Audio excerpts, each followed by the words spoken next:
So, this is the BBC Micro, originally introduced 30 years ago tomorrow, so that's the 1st of December 1981, which curiously enough is the same year I was born. Developed and built by Acorn in Cambridge, commissioned by the BBC, who were looking to sort of improve computer literacy basically, and they wanted to come up with a standard version of computer programming language which became known as BASIC, and that is how this machine was born. By the end of its life it had sold over 1.5 million units, and it's worth noting that it actually, the last of its line, it was discontinued in 1994, which means it went on for 13 years. So now the fun bit. This is going to start bringing back memories, not just for you, but also for me, because this was actually the computer on which I played the very first ever computer game that I played, way back in primary school, which was Granny's Garden.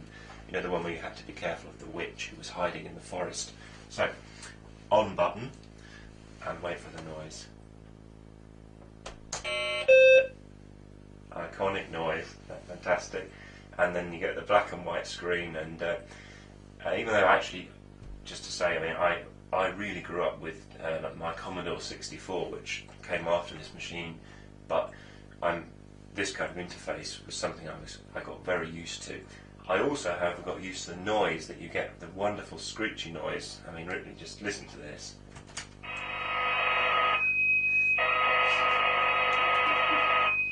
That's just fantastic, isn't it? Never going to quite make number one, but the unmistakable sound of a computer tape in the days when it took 10 minutes or more to load a piece of software. But speaking of software, I have here a piece of software which is probably one of the most famous BBC Micro programs ever created, namely Elite. Basically it's a space trading game. It took based upon a space trading concept. Bit of a revolutionary program in that it was one of the first to use wireframe or vector as a basis for the animation within it, and as such, because it was also what we would refer to as an open-ended game model, much like the role-playing games that we get, it became something of a genre-defining piece. So it took 2 years to write. It was done actually in machine language, just to get everything to actually fit, by two guys who actually met whilst they were undergrads at Jesus College in Cambridge, David Braben and Ian Bell.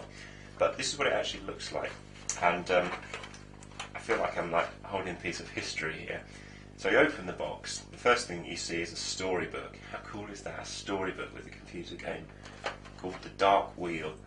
And then we've got various other bits here. I have to open this because I'm intrigued to do this. How about that?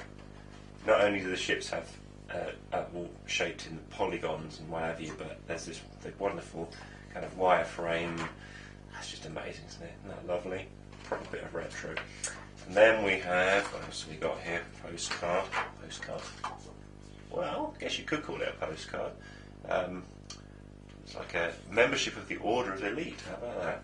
And there you go. Elite for the BBC Microcomputer Model B, authors Ian Bell and David Braben, contain instructions on how to, most importantly, load it up, which I'm about to do. There's your manual, flight training manual, how about that? And with these wonderful illustrations all the way through. So, and here of course is the most important part, the actual disk itself. So, pop this into the disk drive, floppy disk drive of course. In like so, lock down, and then all I have to do is press shift break on the screen, or press your knees together, and voila, there you go, and it loads up. And from then on, I have to say I've actually never played this game, which is probably a shameful thing to admit, but from then on you would just launch yourself into the world of space trading and have just the most tremendous fun with it. So there you go, and this was and is probably one of the most fondly remembered of all home computers, and one could truly say of it that it's where it really kind of all started, where the home PC market really took off. So I have to say, BBC Micro, happy 30th birthday.